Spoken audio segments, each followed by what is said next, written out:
बदलते भारत की शान।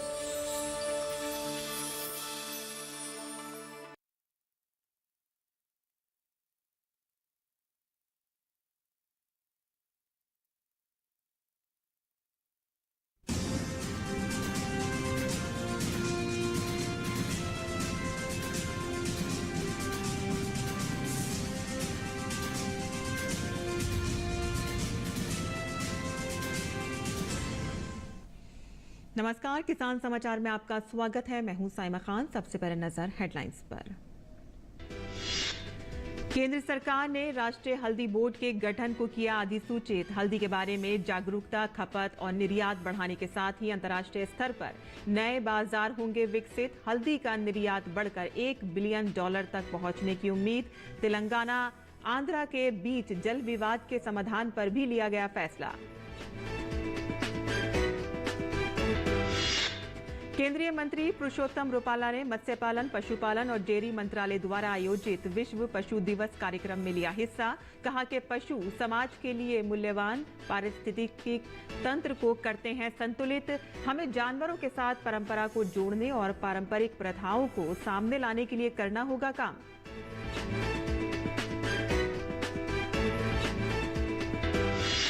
महाराष्ट्र के मुख्यमंत्री एकनाथ शिंदे ने बुधवार को प्रधानमंत्री फसल बीमा योजना के खरीफ मौसम पर अमल को लेकर बुलाई समीक्षा बैठक। कहा कि नुकसानग्रस्त किसानों को नुकसान भरपाई देते समय बीमा कंपनियां संवेदनशीलता से करें मदद। किसानों को राहत दिलाने के लिए सरकार मजबूती से खड़ी है उनके साथ। उत्तरी सिक्किम में बादल फटने से तीस्ता नदी में आई अचानक बाढ़। निचले इलाकों में बड़े पैमाने पर मची तबाही। एनडीआरएफ और एसडीआरएफ की टीमें बचाव और राहत के काम में जुटी। प्रधानमंत्री ने हर संभव सहायता का दिया भरोसा। उधर बिहार, झारखंड, पश्चिमी बंगाल और सिक्किम, उत्तरी ओडिशा में होगी भारी बारिश।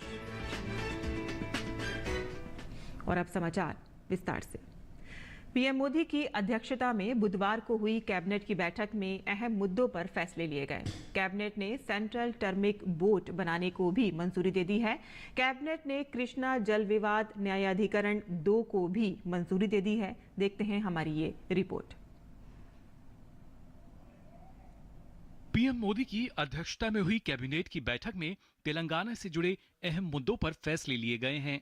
कैबिनेट ने कृष्णा जल विवाद न्यायाधिकरण 2 को मंजूरी दे दी है।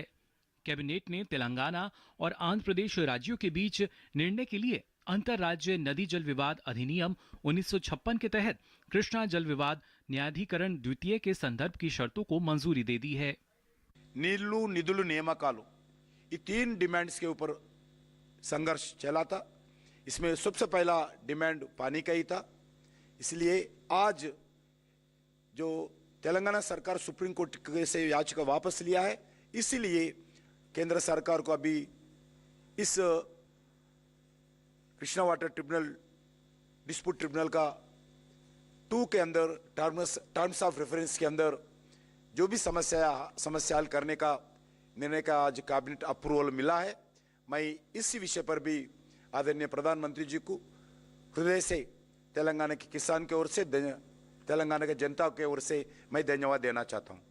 मोदी सरकार ने एक अन्य अहम फैसले के तहत राष्ट्रीय हल्दी बोर्ड के गठन को मंजूरी दी है। इससे तेलंगाना सहित देश भर के हल्दी किसानों को फायदा होगा। हल्दी का महत्व क्या है, टर्मरिक का उपयोग क्या है, उससे क्या क्या गुण है, उसका पता भी चला। भारत दुनिया का सबसे बड़ा उत्पादक, खपत करने वाला और निर्यात करने वाला सबसे बड़ा ऐसा देश है। जो हम 1600 करोड़ रुपए का एक्सपोर्ट करते हैं, इसका लक्ष्य रखा है लगभग 8400 करोड़ तक जाने का। $1 बिलियन तक इसको लेकर जाएंगे। और ये टारगेट पूरा करने के लिए बहुत ज़रूरी है कि नेशनल टर्मरिक बोर्ड बनाया जाए। और माननीय प्रधानमंत्री जी ने अपने भाषण में नेशनल टर्मरिक बोर्ड बनाने की घोषणा तेलंगाना में एक सभा के दौरान की थी और आज उसकी नोटिफिकेशन भी की गई है। इस बोर्ड का उद्देश्य हल्दी के प्रति जागरूकता, खपत बढ़ाना और निर्यात बढ़ाने के लिए अंतर्राष्ट्रीय स्तर पर नए बाजार विकसित करना है। इसके साथ ही बोर्ड नए उत्पादों में अनुसंधान और विकास को बढ़ावा देगा और मूल्यवर्धित हल्दी उत्पादों के लिए हमारे पारंपरिक ज्ञान को विकसित करेगा। मोदी सरकार ने हल्दी निर्यात को मौजूदा 1,600 करोड़ रुपए से बढ़ाकर 8,400 करोड़ रुपए करने का लक्ष्य भी रखा है। भारत से हल्दी का निर्यात 2030 तक बढ़कर $1 बिलियन अमेरिकी डॉलर तक पहुंचने की उम्मीद जताई गई है। केंद्रीय मंत्रिमंडल के फैसले से हल्दी किसानों की आय बढ़ाने में मदद मिलेगी। शैलेंद्र मिश्र के साथ ब्यूरो इनपुट, डीडी न्यूज। और प्रधानमंत्री नरेंद्र मोदी की अध्यक्षता में हुई कैबिनेट से राष्ट्रीय हल्दी बोर्ड के गठन को मंजूरी मिलने के बाद तेलंगाना सहित देश भर के हल्दी उत्पादक किसान काफी खुश हैं। किसानों का कहना है कि राष्ट्रीय हल्दी बोर्ड के गठन से उन्हें काफी फायदा होगा। हल्दी बोर्ड स्थापन करने पर किसानों को बहुत उपलब्ध होगा, उनका इनकम बढ़ेगा और ये हल्दी कल्टीवेट करने वाला किसानों को भी बहुत बेनिफिट होगा। आधा तेलंगाना में किसान कुछ इम्पोर्टेंट प्लेसेस में ये हल्दी कल्टीवेट करते रह रहा है, मगर नुकसान हो रहा है। अभी बोर्ड स्थापन होने के बाद वो लोगों को बहुत लाभ उपलब्ध होगा और ये हम प्रधानमंत्री श्री नरेंद्र मोदी को धन्यवाद देना चाह रहा है और ये तेलंगाना किसानों को बहुत बड़े लाभ होगा। हल्दी के लिए आपने जो किया है बहुत कुछ किया है, क्योंकि इससे पहले ये जो लोग किसान खरीद के इसको उसको बेच के बहुत परेशान होता था, उसमें वो लोग बहुत नुकसान भी होता था। अभी ये पल्स बोर्ड का वजह से ये लोग मेहनत करके डायरेक्ट उधर लेके भी जाएगा तो वो लोग कम से कम अपनी मुट्ठी भर का पैसा भी लेके आ सकता है। मोदी कैबिनेट ने देश की करोड़ों माताओं बहनों को दी बड़ी सहूलियत। इस सहूलियत में कोई रुकावट न आए, इसके लिए कैबिनेट ने लिया उज्ज्वला योजना के लाभार्थियों के लिए बड़ा फैसला। अब उज्ज्वला योजना के लाभार्थियों को गैस सिलेंडर 600 रुपए में मिलेगा। कैबिनेट ने उज्ज्वला योजना के लाभार्थियों की सब्सिडी 200 रुपए से बढ़ाकर 300 रुपए कर दी है। त्योहारों के मौसम की शुरुआत हो रही है। मोदी सरकार ने पहले रक्षाबंधन के मौके पर देश भर के सभी रसोई गैस उपभोक्ताओं को बड़ी राहत दी थी और अब कैबिनेट ने उज्ज्वला लाभार्थियों को 100 रुपए अतिरिक्त सब्सिडी हर सिलेंडर पर देने का फैसला किया है। अब उज्ज्वला गैस कनेक्शन धारियों को 200 की जगह 300 रुपयों की सब्सिडी हर गैस सिलेंडर पर मिलेगी। रक्षाबंधन के अवसर पर छूट दी गई, 200 रुपए कम किए गए। तब रसोई गैस के सिलेंडर की कीमत 1100 से कम होकर 900 रह गई और उज्ज्वला योजना के लाभार्थियों को 200 रुपए की सब्सिडी एज इट इज चलती रही तो उनको 700 रुपए का पड़ता था। आज से जो घोषणा हो रही है उसमें उज्ज्वला के लाभार्थी जो बहनें हैं उनको 200 रुपए की बजाय अब 300 रुपए की सब्सिडी मिलेगी। 200 से बढ़ाकर 300 कर दिया गया है। करोड़ों बहनों को एक बार फिर प्रधानमंत्री नरेंद्र मोदी जी की ओर से एक बड़ी राहत मदद के रूप में उनको आज का ये निर्णय किया गया है। मोदी सरकार ने रक्षाबंधन के मौके पर रसोई गैस की कीमतों में 200 रुपये कीमतों में राहत दी थी, जिसके बाद उज्ज्वला लाभार्थियों की राहत 400 रुपये की हो गई थी। अब जब सब्सिडी बढ़ाकर 300 रुपये कर दी गई है तो रक्षाबंधन से पहले की कीमतों के मुकाबले उज्ज्वला लाभार्थियों को प्रति सिलेंडर 500 रुपये कम कीमत चुकानी पड़ेगी। कुछ गैस या इस तरह की जरूरी सामान अगर सस्ते होते हैं तो उसका सीधा प्रभाव हमारे किचन से पे पड़ता है और किचन पे पड़ता है, मतलब पूरे परिवार पे पड़ता है। तो ये कहीं ना कहीं एक बहुत सकारात्मक पहल है। 300 रुपये सब्सिडी कम हो चुका है और जैसे कि काशी प्रसिद्ध है अपने फेस्टिवल्स के लिए, तो घरों में मतलब अच्छे अच्छे पकवान बनेंगे सबके, तो सब बहुत खुश है इस बात से। ऐसी ही सरकार हमेशा बनी रहे। जो गैस सिलेंडर के दाम कम हुआ है उसका हमारे घरों में ही नहीं पूरे सब में बहुत फायदा हुआ है, क्योंकि अब फेस्टिवल सीजन जैसा कि आप देख रहे हैं, फेस्टिवल में तरह तरह के आइटम्स घर में बनाए जाते हैं। दाम कम होने से महिलाओं को और पुरुषों को अपने मन पसंदीदा आइटम बनाने का भी सुख सुविधा रहेगी और फेस्टिवल लोग खुशी खुशी मनाएंगे। केंद्रीय मंत्रिमंडल ने उज्ज्वला योजना के तहत महिलाओं के लिए अतिरिक्त 75 लाख LPG कनेक्शन को मंजूरी पहले ही दी थी। अगले 3 वर्षों के दौरान दिए जाने वाले मुफ्त अतिरिक्त LPG कनेक्शन पर 1650 करोड़ रुपए का वित्तीय भार आएगा। अब इसके साथ ही उज्ज्वला लाभार्थियों के लिए राहत को 100 रुपए और बढ़ा दिया गया है। इससे देश की गरीब महिलाओं का रसोई का खर्च सीमित रखने में खासा मदद मिलेगी। शैलेंद्र मिश्र के साथ ब्यूरो इनपुट, डीडी न्यूज। और केंद्रीय मत्स्य पालन, पशुपालन व डेयरी मंत्री पुरुषोत्तम रुपाला ने बुधवार को पशुपालन और डेयरी विभाग, मत्स्य पालन, पशुपालन और डेयरी मंत्रालय, भारत सरकार के द्वारा विश्व पशु दिवस 2023 नई दिल्ली में आयोजित कार्यक्रम में भाग लिया। केंद्रीय राज्य मंत्री मत्स्य पालन, पशुपालन व डेयरी मंत्री डॉक्टर संजीव बालियान भी कार्यक्रम में उपस्थित रहे। इस अवसर पर केंद्रीय मंत्री पुरुषोत्तम रुपाला ने कहा कि हमारी संस्कृति में पशुओं से जुड़ी कई परंपराएं हैं। कितने ऐसे व्यवहार हमारे देश में चल रहे हैं जो अपने आप में पशुओं के प्रति उसकी संवेदना का काम वहाँ चल रहा है। इसको लिपिबद्ध अगर किया जाए और हमारे बोर्ड की ओर से इनको प्रकाशित हमें करना चाहिए ताकि दुनिया के संज्ञान में आए। ये दुनिया वालों को ऐसा मानते हैं, वो हमको ही उपदेश देते रहते। ये इनको पता ही नहीं है कि यहाँ क्या हो रहा है। इसका कारण ये है कि हम भी कभी बताते नहीं, हम भी इसको ये सारी चीजें बताते नहीं है और हम भी इनको कभी कभी हमारी रूढ़ी चुस्तता है, ये रूढ़ीवादी बातें हैं, ऐसा कहेंगे तो लोग क्या सोचेंगे। अब सारे लोग हम जो कहेंगे उसी पर सोचने के लिए मजबूर होंगे। अब क्यों आ गया ये वन हेल्थ वाला, क्यों आया कि अब दुनिया की समझ में आया कि ये बड़े बड़े कारनामे तो उधर से आते हैं। अगर उनका घर ठीक रहेगा तो हमारे पास आएगा ही नहीं। ये कोरोना के बाद दुनिया की समझ बढ़ी कि अब वहाँ उन पशुओं के स्वास्थ्य के बारे में हमें सोचना पड़ेगा। उनका स्वास्थ्य ठीक रहेगा तो ये रोग हमारे में नहीं आएंगे। इसलिए अब हमारे ही स्वास्थ्य के बारे में नहीं सोचना है, सभी के स्वास्थ्य के बारे में सोचना पड़ेगा।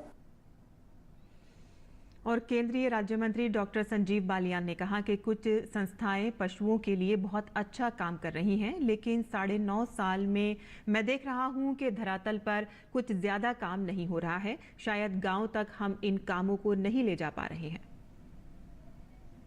बहुत बेहतरीन काम, कोई मुकाबला नहीं है।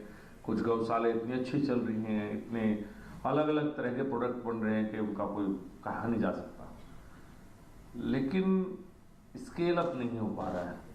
वही लोग हैं, मैं भी यहाँ 9.5 साल से इस मंत्रालय में हूँ, तो ज़्यादातर वही लोग मिलते हैं, वहीं की वहीं संख्या है। अगर इसे जब तक हर जनपद में जाकर दूसरों के साथ नहीं जोड़ेंगे, मुझे ऐसा लगता है कि प्रतीकात्मक तो रहेगा ही कि कहीं दीपक बन गए, कहीं पेट बन गया, कहीं कुछ बन गया, लेकिन ये सब निचले स्तर तक गांव जाकर शायद अभी तक हम इसे जोड़ नहीं पाए हैं, मुझे ऐसा लगता है। महाराष्ट्र के मुख्यमंत्री एकनाथ शिंदे ने कहा कि राज्य में नुकसानग्रस्त किसानों को फसल बीमा योजना के तहत नुकसान भरपाई देते समय कंपनियां संवेदनशीलता और सकारात्मक भावना से मदद करें। मुख्यमंत्री एकनाथ शिंदे ने बुधवार को प्रधानमंत्री फसल बीमा योजना के खरीफ मौसम पर अमल को लेकर समीक्षा बैठक बुलाई थी। मुख्यमंत्री शिंदे ने कहा कि अगस्त महीने में बारिश की बेरुखी के कारण किसान बंधु त्रस्त हैं। उन्हें राहत दिलाने के लिए राज्य सरकार मजबूती से उनके साथ खड़ी है। बीमा कंपनियों को भी ऐसे समय पर नुकसानग्रस्त किसानों के साथ खड़ा रहना चाहिए। बलिराजा को राहत देते हुए राज्य सरकार ने ₹1 में फसल बीमा योजना शुरू की है। महाराष्ट्र ऐसी बीमा योजना शुरू करने वाला पहला राज्य है। राज्य सरकार बीमा के लिए किसानों द्वारा भुगतान किए जाने वाले हिस्से का भुगतान कर रही है। बीमा कंपनियों को इसमें सरकार की भूमिका समझनी चाहिए। बीमा कंपनियों ने प्रस्तावों पर जो आपत्तियां उठाई हैं उसकी जांच जिलाधिकारी निष्पक्षता से कर लें। खरीफ 2023 में प्रधानमंत्री फसल बीमा योजना के लिए 1,70,00,000 आवेदन प्राप्त हुए हैं। 113 लाख हेक्टेयर क्षेत्र का बीमा किया गया है।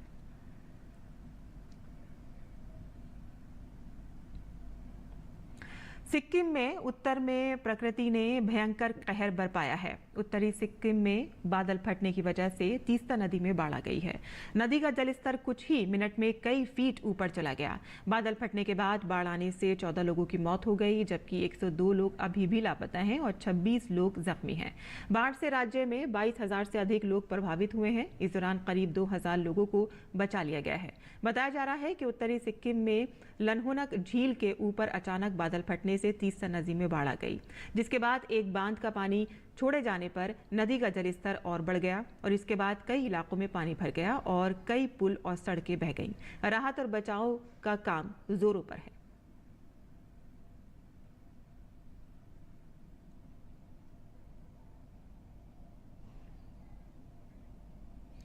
मौसम विभाग ने पूर्व अनुमान लगाया है कि अगले 2 दिनों के दौरान बिहार, झारखंड, पश्चिमी बंगाल और सिक्किम, उत्तरी ओडिशा में भारी से बहुत भारी वर्षा जारी रहेगी और इसमें कहा गया है कि देश के उत्तर पूर्वी हिस्से में भी अगले 3 दिनों के दौरान भारी से बहुत भारी बारिश होने की उम्मीद है।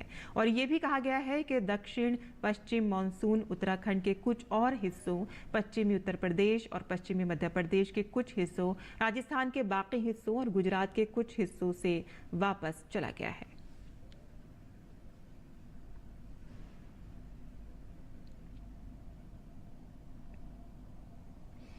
प्रधानमंत्री मोदी ने 24 सितंबर को मन की बात कार्यक्रम में लोगों से गांधी जयंती पर खादी खरीदने की अपील की थी और इस अपील के बाद खादी के इतिहास में पहली बार दिल्ली के कनॉट प्लेस स्थित खादी भवन में एक ही दिन में रिकॉर्ड 1.52 करोड़ रुपए की बिक्री हुई है। इस पर सोशल मीडिया प्लेटफॉर्म एक्स पर पीएम मोदी ने पोस्ट कर कहा है कि देश भर में हमारे परिवारजनों ने खादी की खरीदारी का जो नया रिकॉर्ड बनाया है, उससे पता चलता है कि ये किस प्रकार जन भावना का एक सशक्त प्रतीक बन गई है। मुझे विश्वास है कि खादी के प्रति ये लगाव नित नए रिकॉर्ड बनाता रहेगा, जिससे आत्मनिर्भर भारत के विजन को नया बल मिलेगा।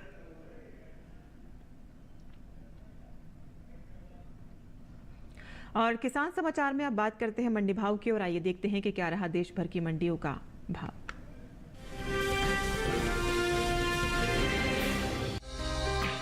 बुधवार को चने के सौदों में उठापटक के साथ कारोबार हुआ।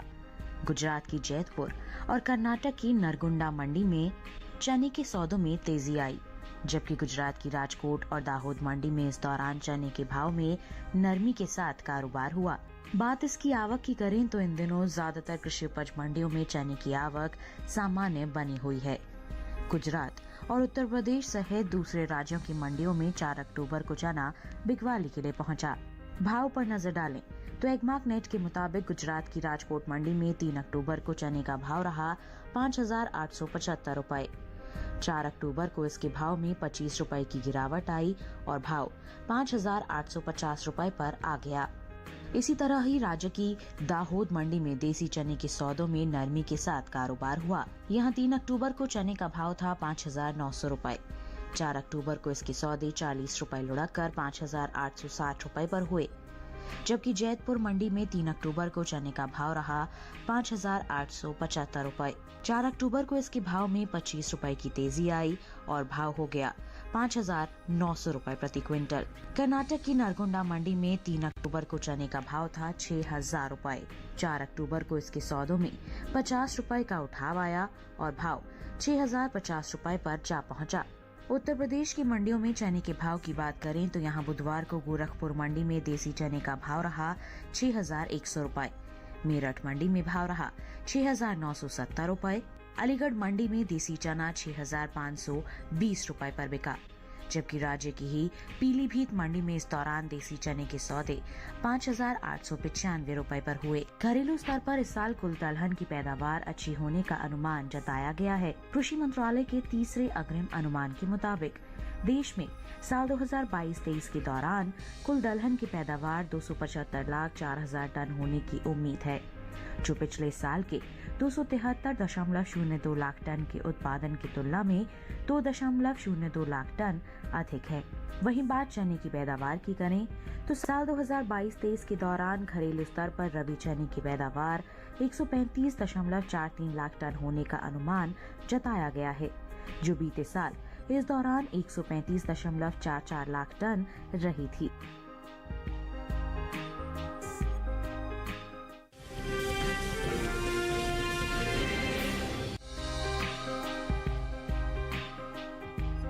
चालू खरीफ सीजन में अरंडी की बुआई बीते साल से आगे चल रही है।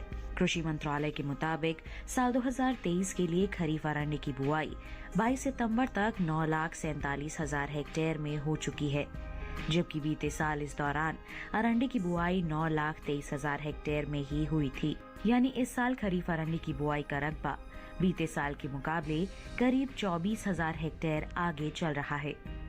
बुधवार को गुजरात की ज्यादातर मंडियों में अरंडी की आवक सामान्य रही। भाव पर नजर डालें तो 4 अक्टूबर को अरंडी के सौदों में नरमी के साथ कारोबार हुआ, जबकि कुछ मंडियों में इस दौरान अरंडी के भाव में कोई बदलाव देखने को नहीं मिला। एगमार्कनेट के मुताबिक गुजरात की दहेगाम मंडी में 3 अक्टूबर को अरंडी का भाव था 5,947 रुपए। 4 अक्टूबर को इसके भाव में 75 रुपए की गिरावट आई और भाव हो गया 5,872 रुपए। राज्य की ही धोराजी मंडी में इस दौरान अरंडी के सौदों में नरमी के साथ कारोबार हुआ। यहां 3 अक्टूबर को अरंडी का भाव रहा 5,830 रुपए। 4 अक्टूबर को इसके सौदे 25 रुपए लुढ़क कर 5,805 रुपए पर हुए। इसी तरह राजकोट मंडी में 3 अक्टूबर को अरंडी का भाव रहा 5,850 रुपए। 4 अक्टूबर को इसके सौदों में 100 रुपए की नरमी आई और भाव 5,750 रुपए पर जा पहुंचा। हालांकि सेमी मंडी में बीते 2 दिनों के दौरान अरंडी के भाव स्थिर रहे और यहां 3 और 4 अक्टूबर को अरंडी 5,950 रुपए पर बिकी। बुधवार को जम्मूसर मंडी में अरंडी का भाव रहा 5,800 रुपए। पोरबंदर मंडी में अरंडी 5,675 रुपए पर बिकी, जबकि राज्य की ही सिद्धपुर मंडी में इस दौरान अरंडी के सौदे 5,952 रुपए पर हुए। बता दें कि इस साल घरेलू स्तर पर अरंडी की पैदावार में बढ़त का अनुमान है। कृषि मंत्रालय के तीसरे अग्रिम अनुमान के मुताबिक साल 2022-23 के दौरान खरीफ अरंडी की उपज 18,70,000 टन होने का अनुमान जताया गया है, जबकि साल 2021-22 में अरंडी की पैदावार 16,19,000 टन ही रही थी। यानी इस साल देश में अरंडी की उपज बीते साल के मुकाबले 2,63,000 टन ज्यादा हो सकती है, जिसका असर अरंडी के बाजार भाव पर पड़ता दिख सकता है।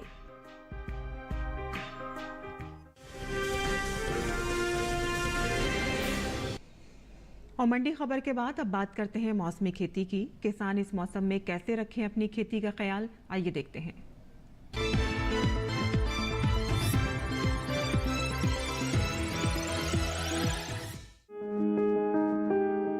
आंध्र प्रदेश में मक्के की कटाई करें। मक्के के खेत से पानी की निकासी का उचित प्रबंध करें। यहाँ धान के खेत में जरूरी उर्वरक डालें। इसके साथ ही धान की बुआई कर लें। इस समय उड़द की बुआई कर सकते हैं। किसान लाल मिर्च की बुआई करें। आंध्र प्रदेश में टमाटर की बुआई कर सकते हैं। इसके अलावा टमाटर में कीट लगने की संभावना बनी हुई है। ऐसे में टमाटर में कीटों से बचाव के लिए कृषि विशेषज्ञों की सलाह से कीटनाशकों का इस्तेमाल करें। वहीं बैंगन की बुआई के लिए नर्सरी तैयार करें। अभी मक्के में कीटों से बचाव के लिए कृषि विशेषज्ञों की सलाह से कीटनाशक छिड़कें।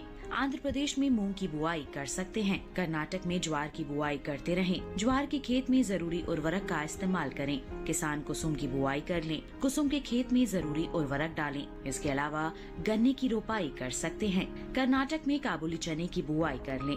काबुली चने के खेत में जरूरी उर्वरक का प्रयोग कर लें। किसान सोयाबीन की कटाई कर सकते हैं। सोयाबीन के खेत से जल निकासी का उचित प्रबंध करते रहें। यहाँ उड़द के खेत से पानी की निकासी की व्यवस्था कर लें। उड़द के खेत में निराई कर सकते हैं। इस समय गेहूं के खेत में सिंचाई करें। साथ ही मक्के की बुआई कर लें। किसान सूरजमुखी के खेत से खरपतवार निकालें।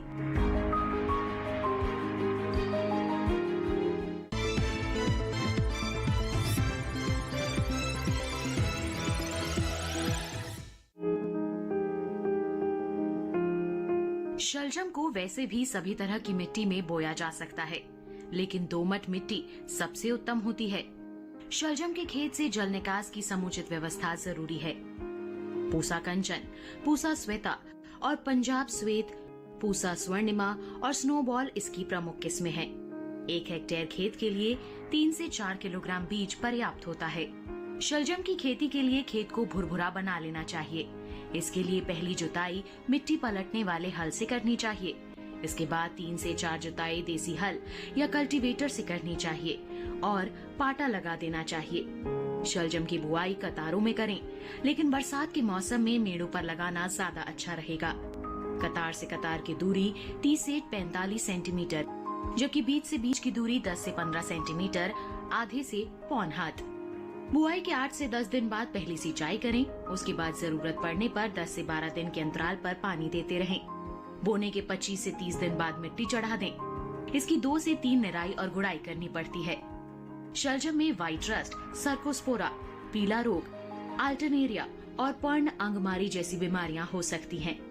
इनकी रोकथाम के लिए फफूंदनाशक दवा इंडोफिल M45 की 0.2% घोल का छिड़काव करें। शलजम में माहो, मूंगी, बालदार कीड़ा, सुंडी, आरा मक्खी और डायमंड बैक मोथ जैसे कीट भी हमला कर सकते हैं। बचाव के लिए 0.05% क्लोरोवास का प्रयोग करना ठीक रहेगा। समय समय पर विशेषज्ञों की सलाह भी लेते रहें।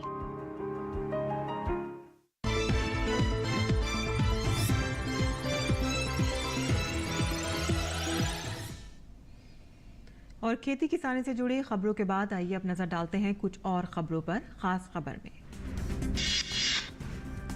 दिल्ली में 2 दिवसीय आतंकवाद निरोधी सम्मेलन आयोजित। सम्मेलन का उद्घाटन केंद्रीय गृह मंत्री अमित शाह ने किया। इस सम्मेलन में गृह राज्य मंत्री निशित प्रामाणिक, सभी राज्यों के एंटी टेरर स्क्वाड के साथ साथ पुलिस महानिदेशक, अर्धसैनिक बलों के प्रमुख, केंद्रीय खुफिया एजेंसियों के प्रमुख हिस्सा ले रहे हैं। सुप्रीम कोर्ट द्वारा नियुक्त 3 सदस्यीय समिति ने मणिपुर में सांप्रदायिक हिंसा प्रभावित कांगपोकी और चूराचांदपुर का दौरा किया। मध्य प्रदेश की शिवराज सरकार ने महिलाओं को बड़ी सौगात दी है। अब वन विभाग को छोड़कर समस्त विभागों की जो भी सीधी भर्ती होगी उसमें 35% पद महिलाओं के लिए आरक्षित होंगे। भारतीय नौसेना ने एक ऐसा ड्रोन रोधी हथियार बनाने में सफलता हासिल की है जो युद्धपोतों के इर्द गिर्द सुरक्षा की दीवार तैयार कर देगा। केंद्रीय मंत्री अनुराग सिंह ठाकुर ने कहा है कि शराब घोटाले में दिल्ली के मुख्यमंत्री अरविंद केजरीवाल के मंत्री और सांसद जेल में हैं और अब किंग पिंग का नंबर आएगा। तेलंगाना में आयकर विभाग ने BRS विधायक मगंती गोपीनाथ से संबंधित ठिकानों पर छापेमारी की है। पश्चिम बंगाल में प्रवर्तन निदेशालय ने खाद्य मंत्री रथिन घोष के घर छापेमारी की है। 2014 से 2018 तक नगर पालिका में की गई अवैध नियुक्तियों से जुड़े मामले में ये छापेमारी हुई है। आयकर विभाग की तमिलनाडु में DMK सांसद S जगरक्षाकन के ठिकानों पर भी छापेमारी हुई है। आयकर विभाग की 40 से ज्यादा ठिकानों पर तलाशी। महाराष्ट्र के पुणे शहर में दुपहिया वाहनों के एक सर्विस स्टेशन में आग लगने से करीब 25 मोटरसाइकिलें जलकर खाक हो गई हैं। एक दमकल अधिकारी ने बताया है कि घटना में कोई व्यक्ति घायल नहीं हुआ है। हिमाचल प्रदेश के शिमला में लंबे समय से प्राकृतिक आपदा के चलते प्रभावित कालका Shimla heritage track per toy train फिर से शुरू होने से पर्यटकों में उत्साह देखने को मिल रहा है। उड़ीसा में रेत कलाकार सुदर्शन पटनायक ने पूरी समुद्र तट पर गोल्ड और सिल्वर पदक बनाकर भारतीय एथलीट नीरज चोपड़ा और किशोर जेना को एशियन गेम्स में उनकी सफलता के लिए बधाई दी है। किसान समाचार में आज के लिए बस इतना ही। अनुमति दें। नमस्कार।